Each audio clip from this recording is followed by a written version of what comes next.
Hello and welcome to another short video on Dr. Barbara Miller's N as in Nancy NCLEX review. Okay, today we're going to focus on amputation.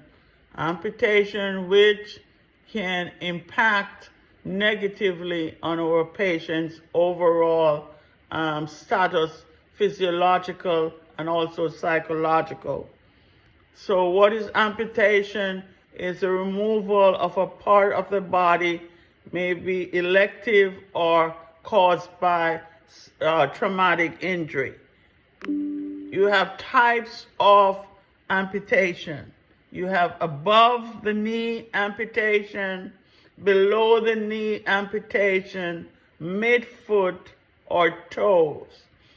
What are the contributing factors for amputation? Peripheral vascular disease is a major contributor.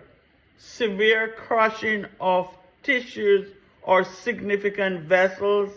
If the patient has bone cancer, malignant tumors, if the patient has osteomyelitis, that's serious infection of the bones, or thermal injury. Any of these are factors that could lead to amputation. These patients will need a whole host of collaborative care.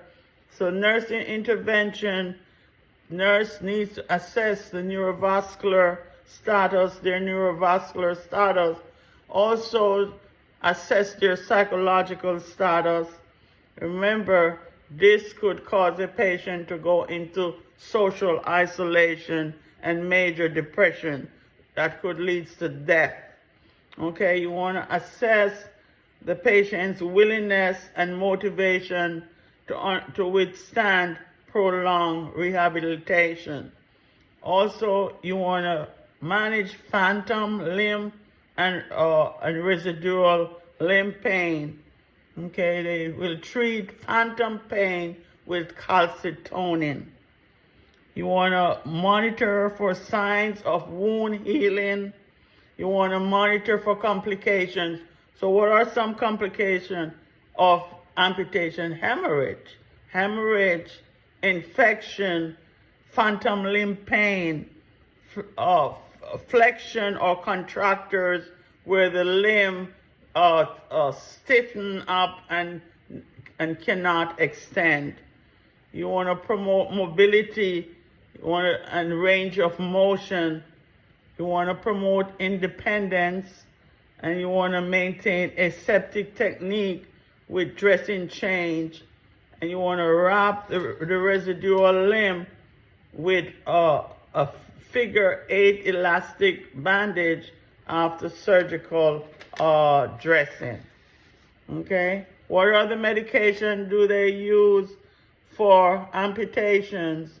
Opioids for residual limb pain, and as mentioned before, calcitonin to reduce phantom pain. And the boards like to ask those type of questions. Calcitonin to reduce phantom pain for amputation. Antispasmodic medication for muscle spasm, beta blockers for constant dull burning pain, anti-epileptic drugs for knife-like or sharp burning pain. What are some things that you need to teach your patient? Types of pain and management regimen. Okay, you want to encourage them to ask for their pain medication. You want to measure to prevent contractures, or you want to use ambulatory device or prosthesis. Also, referring those patients to rehabilitation or for rehabilitation therapy, and also support group. Thank you for watching this short video on amputation and its treatment. Please like, share, subscribe, to the channel to help it grow.